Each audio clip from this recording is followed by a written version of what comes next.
এত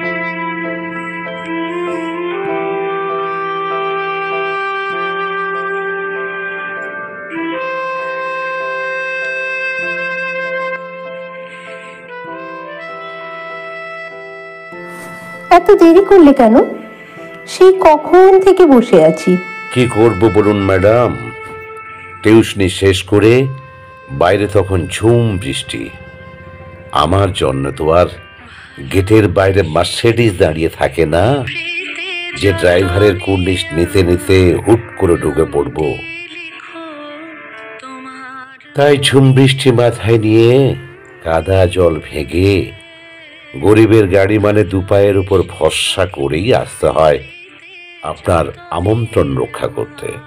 তবে আজ রিকশাই করে এসেছি, নইলে একেবারে কাক ভেজা হয়ে যেতাম। রিকশা খুঁজে পেতেই যা দেরি হলো। ইস, বেশ ভিজে গেছো দেখছি। কাছে এসো তো, রুমাল দিয়ে মুছে দিই।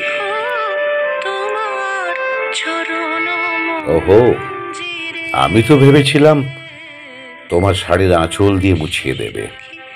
ঠিক আছে, রুমালি সই।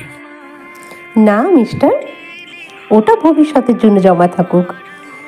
যখন তোমার বউ হব তখন ইচ্ছেটা পূরণ হবে। আর যদি তা না হও, তবে আমি বুড়ো বয়সে পান চিবোতে চিবোতে কোনো এক বাদল ঘন দিনে বসে বসে রোমন্থন করব আজকের এই রুমালি ভালোবাসাময় সময়টাকে।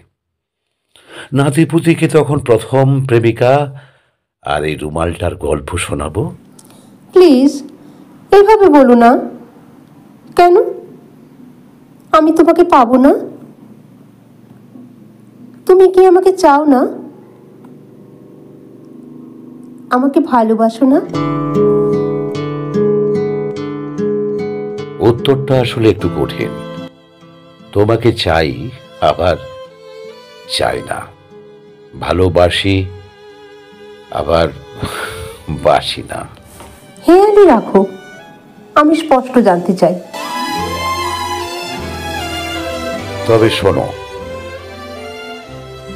আমার প্রতিদিনের জীবন সংগ্রামের নির্মম বাস্তবতা তোমার জানা নেই।